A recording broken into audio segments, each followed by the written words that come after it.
And we are live. Welcome, mystery and thriller fans. I'm your on-air host, Sara DiVello, and I am so excited to host Europe's queen of crime writing herself, Camilla Lackberg, all the way from Stockholm, Sweden, here to tell us about her brand new red hot book, Silver Tears.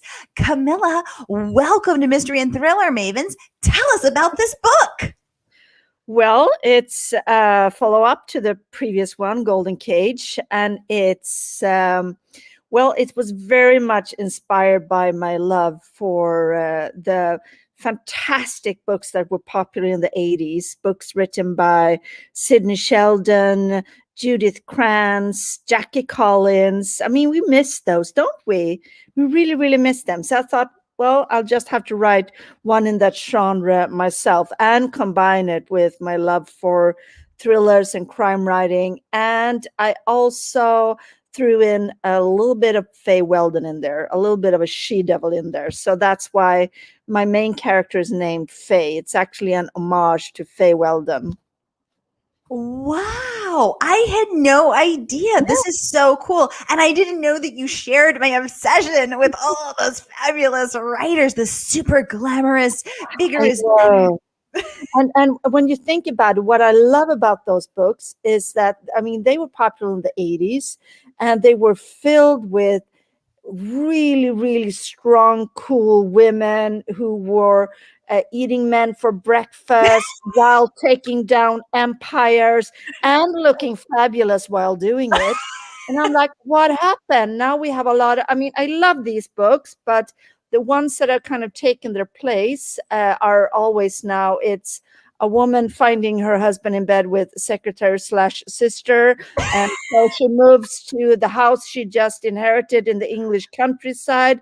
And she opens up a bookstore there and falls in love with the guy who has a dog walking business. I mean, what happened to Cool and Powerful? Yeah, exactly. Yeah. So and also, what happened to shoulder pads and big, bold colors? They're coming back. They're coming back. Neon has come back already. So I'm telling you, the shoulder pads, they've actually come and gone once already. Yeah, exactly. Yeah. Exactly. You got the sequence. I didn't put my sequence on today. I should have. Well, I'm wearing my sequence because I'm excited to host you, Camilla. This is Celebrity Thriller Tuesday. We're so excited to have you. We just chatted with B.A. Paris live from the UK. We've got Tess Gerritsen next. So we have got an all-star, star-studded, fabulous lineup today. So I just want to welcome everyone who's watching on Facebook and everyone who's watching on YouTube. If you've been here before, you know how this works. And if you're new, welcome. We're so happy to have you. Here's how it works. Every week, I handpick featured authors to present to you. And this is your time to ask them anything. This is your time to ask Queen Camilla about her writing process, about her books, about anything you've been wondering about. Get those questions going in the comments and I will get them right over to her. Gail is saying, hello, Sara, take two. Gail is just with us for a B.A. Paris. Gail, welcome back. Great to see you, as always. So Camilla, tell us about your writing process. Are you a plotter, which for those of you who don't know means you sit and you rigorously, carefully sketch out every single part of this book and then you write to that? Or are you a pantser? You go with the flow, you see where the story takes us. I didn't know that the word for me was pantser, but that is exactly the word for me. I envy my colleagues who have the story fully lined out with Post-its covering the wall and they know all the scenes before they start writing. I would love to be able to work like that, but I can't. So I kind of know where to end and I know where to start and then I just go with it. It's like a road trip. Ooh, it's a road trip. Oh, I love that analogy. So you know where you're starting, which is clearly from home at the beginning. You know where you're going to go, but you may take the highway, you may get there directly, you may take the windy back roads.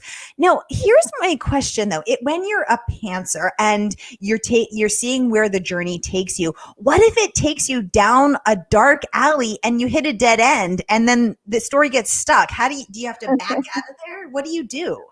Well, that kind of that happens. I mean, a lot of times during the year that I spend writing a book. But what I've usually learned, I use my subconscious. I'm a nerd. I have to put it out there. I love everything that's Yay! nerdy. We were talking about biohacking, Yes. me and Sarah, before the live went on. Yes. So I'm really nerdy. So I'm really interested in all of that.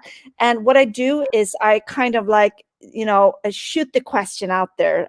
If I don't know Ooh. how to start something, if I don't know how to solve something I started, then I just send the question out there, and I try not to think about it for could be a couple of days, and then I could be standing in line in the grocery store, or I could be picking up my kids from school, and then suddenly it hits me because my subconscious has been working to solve it. So I've actually learned to trust that process. It's like sending a query into a computer. Oh my God, I love that. That's so cool. First of all, I'm a huge nerd. You're getting tons of thumbs up and love from Facebook. Thank you, everybody. I see you there. It's so great to have you. Thanks for joining us, Camilla. I love that idea that you this analogy that you put it out there and then you see when it comes back. That's so Yeah. fascinating. How long does it usually take to come back? Usually max a couple of days. It could be hours, and it could be days. But I'm quite comfortable with that now. With the first few books, I was so stressed. I was like, I'm never going to be able to solve this. Right. How am I going to fix this? How is he going to discover this? How are they going to know this? But now I've learned that as long as I let the subconscious work, it's going to work itself out. Wow, that's so cool. So, okay, let's really nerd out here. So, Love I it. yay! I once read that Einstein came up with all of his best ideas while working in the patent office doing filing work, which is the most tedious, boring, not intellectual stuff that Einstein did, right? Like Yeah. in between coming up with E equals MC squared, he was filing patents at the patent office. But he said that the reason that worked was because when he was doing that filing work, it engaged his lower brain. It kept it busy. All those thoughts like, oh, what am I going to have for lunch? What shall I wear today? Or did Kelly call me back? All those questions that engaged his lower brain. So he didn't have the room to worry. Then it freed his upper brain. And these are probably not technical terms, but it freed his creative brain to think those brilliant thoughts. And I think when you're saying that you're standing in line at the grocery store and it comes to you, maybe that's what's happening. Yeah, and what I also do is my colleagues in Sweden think I'm very weird because when I write always in front of the TV.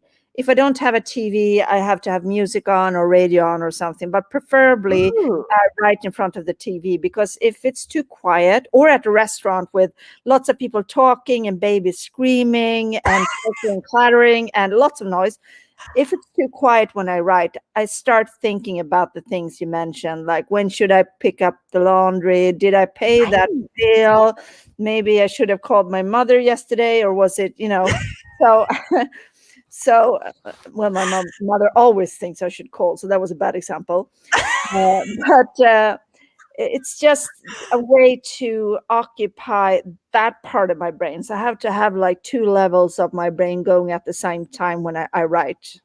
Right. Okay. Okay. So I can totally identify with Einstein in that respect. Not in so many other respects, but in that respect. Right. Okay. Okay. So when you first of all, I need to know, what kind of music do you write to? Is it an ABBA kind of, jam club kind of dancing music? Because you're a dancer and we're going to get to that. Or is it, I mean, I often ask this question. So fun fact, Christina McDonald lives in London. Lovely, blonde, very demure looking sort of mom of the year. Turns out she rocks out to pounding loud house music that she likes to listen to so loud that the walls actually shake. That's how she writes her thrillers. What do you listen to? I listen to the top 50, like Ed Sheeran and J-Lo and ABBA, and so I have a very, very mainstream taste in music. And could someone, for the love of God, free Britney, by the way, while I have Americans online here? Oh my God. I'm following this obsessively. Me too. Oh my God, who else is completely obsessed? It is crazy. Okay, we're getting hearts up on Facebook, so people are clearly obsessed with us. Yeah. How crazy is it that in the year 2021, we are watching a woman be held captive in front of the entire world, and there's nothing we can do about it because of these archaic, exhausting, red tape filled judicial processes? How is this woman being held captive in front of us? This is insane. Yeah, and instead they freed Bill Cosby. I mean, someone got the message mixed up. Oh, someone got the message mixed up. I was so angry that day. I was flaying my skin. I was screaming. How is this convicted rapist, this serial sexual assaulter, this criminal, this herder of women? I get so angry I can't even find words. I have to bring it back. I'm angry all the way in Sweden too. So I'm totally with you. And then Britney Spears, it can't not take her, it can't get her IUD out. Yeah. They say it's going to take years. This is right, exactly. Her next hearing is now in October. Now. What's that? I want to get her spiral out now. What's it called? Yeah. So contraceptive. Yeah. That poor woman wants her IUD out and can't get it out. That's a word. We call spiral in Swedish. Oh, because it is. Because it's exactly. It's either a T or a spiral. Oh my God. Patricia is saying for the amount of time she's been under lock and key. Okay, her dad swoops in to take care of her for how long? Yeah. Exactly. Yeah. And now here it is, and we're all watching, and we all think it's crazy, but yet here we are. I mean, this is madness. Patricia, and I mean, they let her work if she's that. I mean, down and out. I mean, she shouldn't be able to work either. So, but they want to do that. So. Yeah, I could rant. I always start ranting about this. Indeed, because that is the thing, is they say, oh, well, she's not competent and she's a little loopy or whatever. It's like, well, interestingly, this woman has put out 4 best-selling albums and a 4-year daily show in Vegas. So she was well enough to do that. She's confident enough to do that, but you won't let her decide whether to take her IUD out or what medicine to take. This is, I mean, you would think we were in the 1200s. I'm thankful every day that someone is not challenging my competence, because I would probably go away really quickly. You know what's really crazy? I was actually thinking that. So I think the really mind swizzle of it all, and that's a word I just made up, is that once you're put in the position to have to defend your competency, you already sound crazy. Because if you question my competency and said, Sara, you sound crazy, and I'm like, I'm not crazy. I'm already sounding kind of crazy, but I'm so angry that you question my competency. And so they would say that, well, even if you were crazy, you would say you're not crazy. Exactly.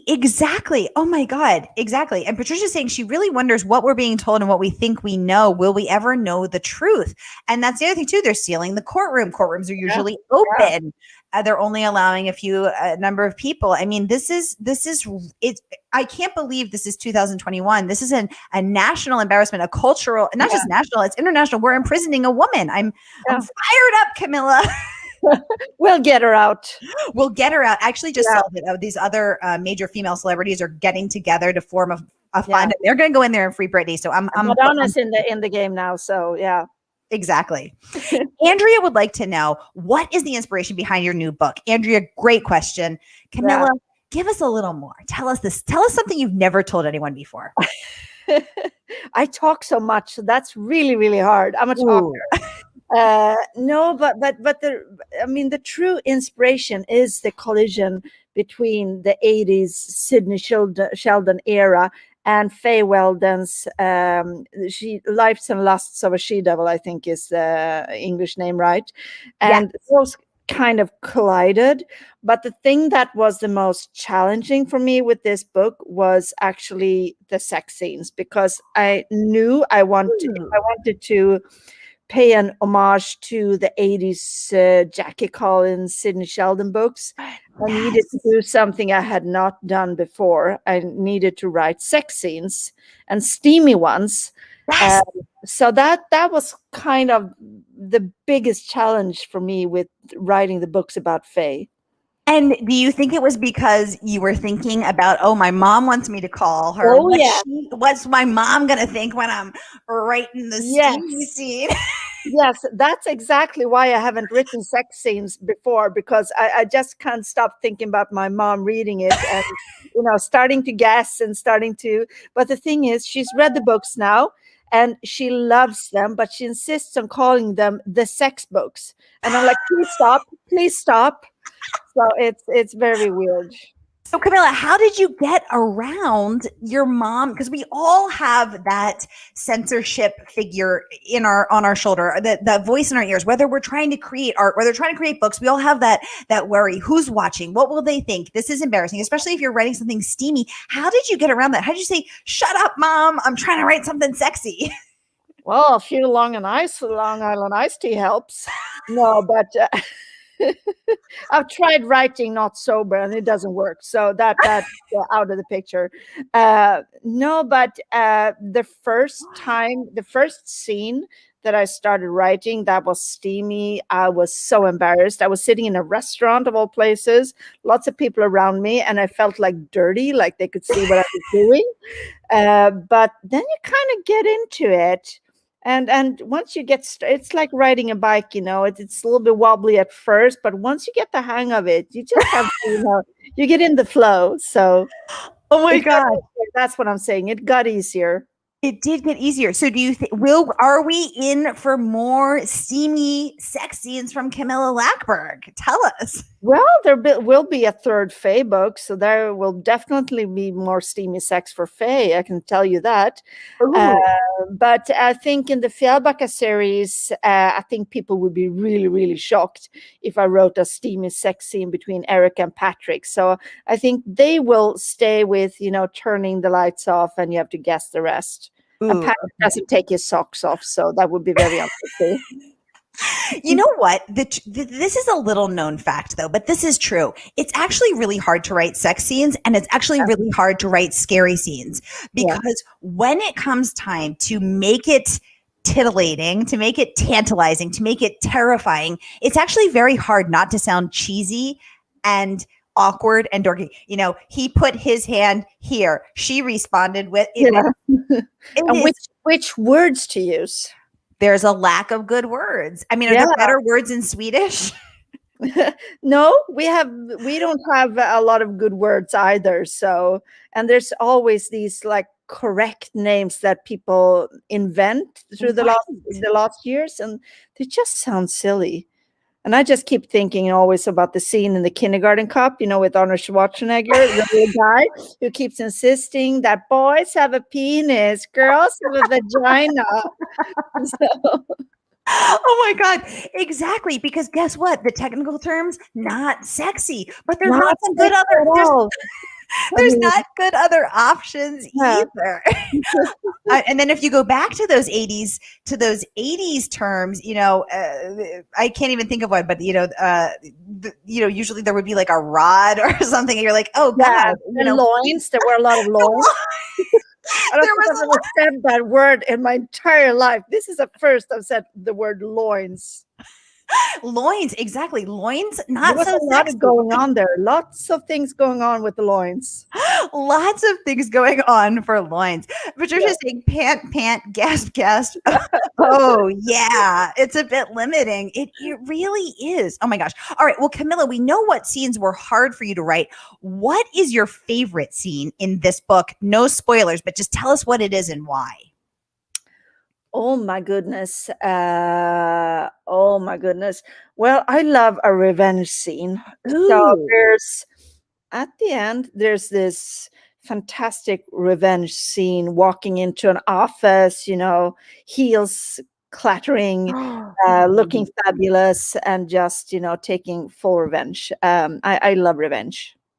Ooh, what do you think you love about it? Is it that search for justice that Bill Cosby got away with it, so we've got to make it right on the page? Yep, I've always loved everything that has to do with revenge. Do you remember speaking of the 80s, do you remember the miniseries? I think it was called like East of Eden or something. Of course. Yeah, I mean, that's the kind of things that really sparked the love for revenge. Yes. It's something so, satisfying. I mean, it goes all the way back to the Old Testament with the eye for an eye, etc., etc. So we kind of love a good revenge. Yes, exactly. Was the revenge scene easy for you to write, or did you have to take a Yeah, couple stabs at it, or that flowed for you? no, that was easy. I hated the guy so much by then. So that was really easy. And you can always put, their face on someone else's face. There's always someone you want to get back at. So you have to use that energy. Exactly. Patricia is saying, if you commit murder, are you in fact crazy? Going back to our Britney Spears conversation. Exactly. These are the issues. That's Or a if you're question that has thinking been, about and what is evil? Is it the absence of good? murder. And so I'm very. This is a subject I could talk about for hours. So I don't know. We have that time, but I always do a lot of research about psychopaths, about different disturbances, and is it something you're born with, or is it something environmental? I find that question. I mean, the whole Chris Watts thing have got me going totally crazy. When you have someone that is like so normal and hasn't done anything in their past, and suddenly there's so many fascinating things to say about that. Exactly. Judy is giving you hearts on Facebook. So she is feeling this conversation. Judy, welcome. Great to have you. Thank you. Absolutely. I'll get to our next question over here. Just making sure I didn't miss anything. Abby says there's always, Abby from Crime by the Book. Abby, welcome. We love you. I love Abby. Yay. And I Abby, promised to find her a boyfriend in Stockholm, so I hope she's still single, so I can fulfill my promise. oh my gosh. All right, Abby, you heard it here first. We all know Abby loves noir. She loves Nordic noir. And clearly, Camilla, you are the And now she's going to love Swedish guys too. And now she's going to love Swedish guys too. So, Abby, if you're still single, maybe another talent that Camilla Lackberg has is that of a matchmaker. We find you a good Swedish guy, and that's it. I mean, what do you think? Abby's like, I'm here for the book talk, you guys. oh my gosh. Oh, she says she's in. Yay! Perfect. And I'm an excellent matchmaker. I've got 2 marriages to prove it, and they're still married, both of them. Ooh, okay. I'm also, little known fact about me. I'm also a good matchmaker. I have 1 marriage, but I introduced them, and then I'm a yoga teacher as well. They were my 2 yoga students. I introduced them in yoga class. They got married in the yoga studio, and they asked me to officiate. So I actually married them. That's cool. That's really cool. Okay, so Camilla, between the 2 of us, we're gonna fix Abby up. I mean, Abby is so fixed up by now. She's so fabulous. Yeah. I mean, she is on a most desired list. I'm sure many most desired lists. And everybody, mystery and thriller fans, you heard it here first. This is how Abby, Crime by the Book, got her happily ever after. She's not a difficult task at all. I have to say that. It's an easy task. She is not a difficult task at all. Oh my gosh, I love that. Patricia's got a great question. Camilla, who would you like to cast for the movie version of your book? Ooh, tell us. Well, I have actually thought about that. And the type I would like is, oh my God, what's her name? She's in Firefly Lane now. From the hospital series as well. What's her name? Yes, wait, the blonde or yes, the blonde. Oh my gosh, I've been watching that compulsively, and now I can't think. We'll think about it. We'll send out a query and we'll think about it. Oh yeah, we're thinking of a query, and I'm also Googling it because that will drive me crazy. Katherine Heigl. Katherine Heigl. That's a type. Someone who's like powerful. Got it. And she can still kind of look the girl next door, but she can also look like she stepped out, woke up and stepped out in the red carpet in Cannes. So I love that combination.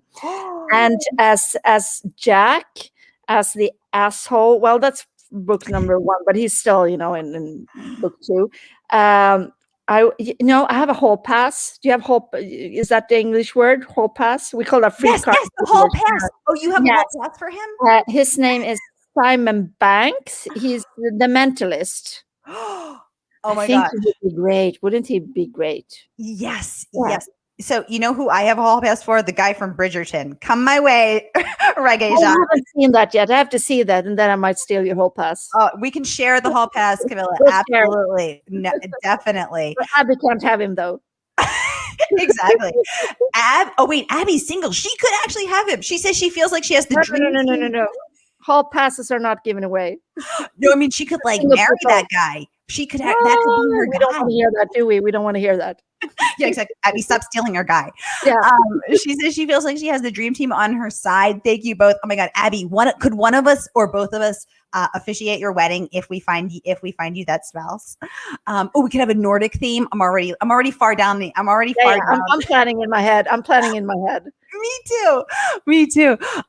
Patricia says Charlie. Humman, who's that? I don't know who that is. Charlie Human. Am I saying that right? Her Hummin? I don't know. I'm gonna have to Google that hot hunk of man meat right after this because we'll see. We'll see. So that's Googling. That's who I think who she's seeing as your guy. So Catherine Heigl would be great. I think so too. Because she's so versatile, and I love her in Firefly. Oh my God, I just binge watched it.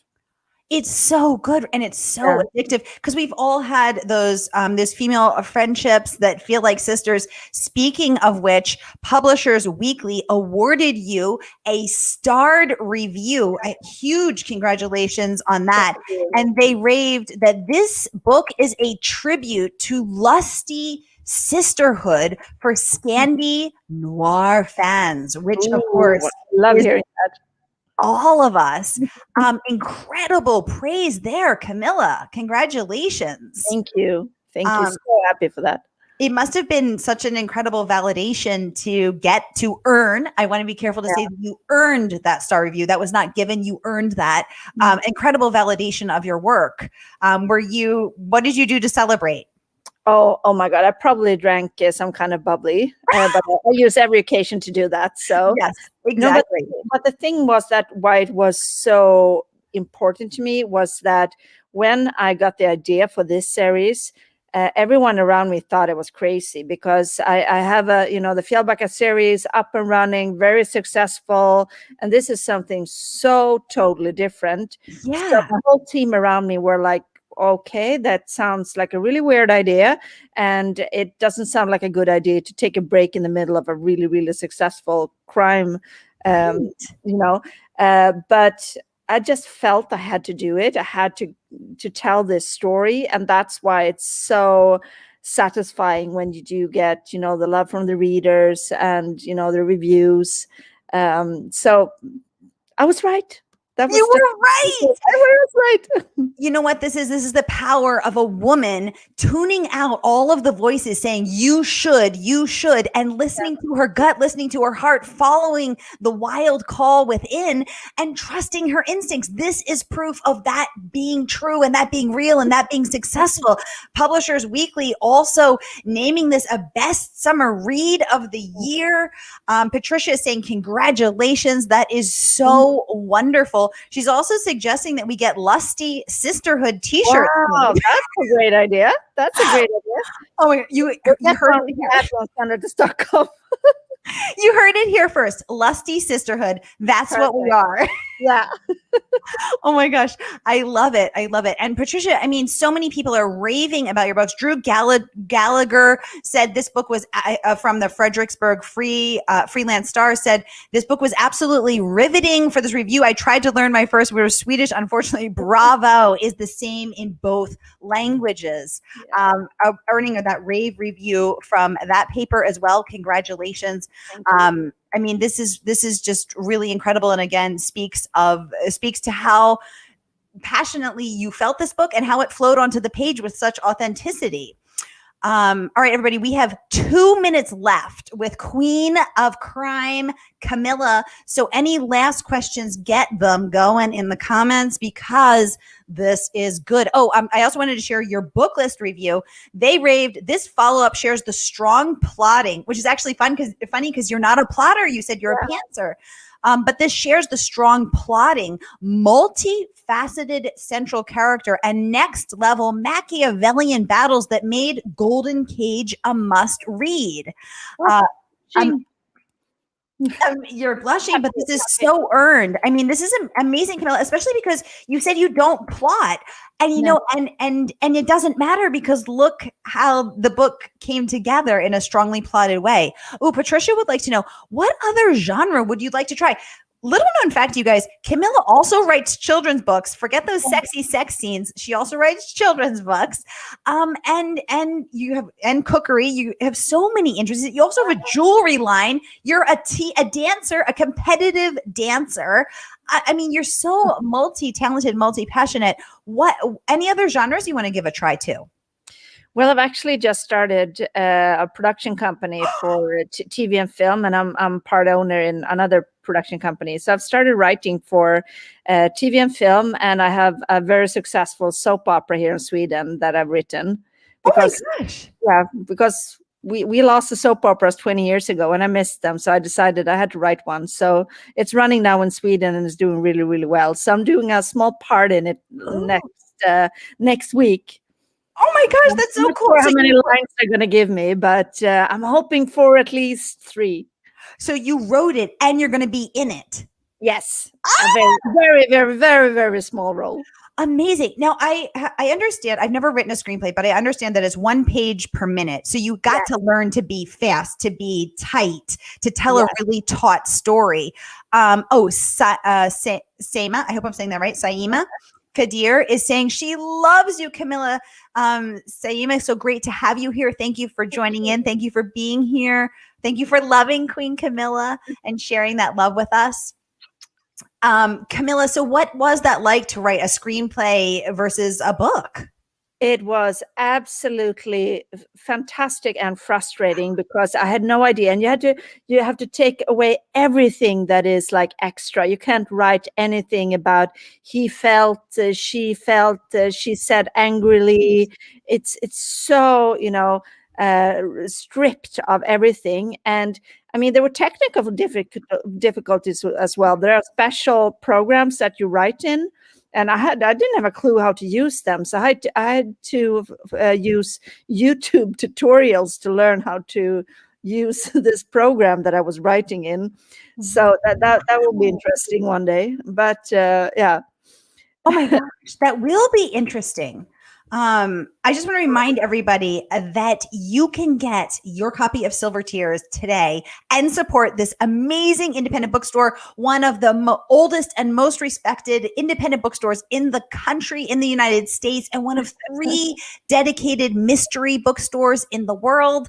And you can get your copy today. I just put the link in the comments. So click the link and get your copy because you know it's good. And now you're going to want to know what that steamy sex scene is like. Am I right? Yep.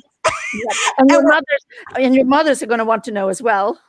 And we're all going to picture Camilla in a restaurant going tee and blushing as she writes that sexy scene. So now when you're reading it, you will know where she was and what she was doing. Patricia is saying, thank you so much, ladies. This was a wonderful visit. Patricia, as always, so great to have you, top community member there. Camilla, is there any thank you for your presence. Thank you for your authenticity. Thank you for your openness. You have been hilarious. You've been entertaining. You've been fabulous. This is one of my favorite interviews ever. Any parting words of wisdom, things you'd wish I'd asked or you want to share, or what do you want people to walk away from the book having felt, having learned, having experienced? I mean, the sisterhood is so important for me that as women, we need to stick together. We're really bad at it. We need to get better at it, and we need to help and support each other. That's the most important message that I want to put forward from the book. Yes. Oh, sisterhood. I love that. What a perfect. Oh, you're getting so many hearts up from Facebook. Thank you, everybody, for those hearts. Sisterhood is the message that Camilla wants to leave us with. And what a perfect and fitting note to end on, considering that everything that we've talked about and everything that we're dealing with culturally and socially and internationally. So thank you. thank you for that, Camilla, and thank you for this wonderful, wonderful interview, this wonderful time together. Thank you. It's been such a pleasure to have you. And please come back and talk to us next time when your next book is out. Yes, I will.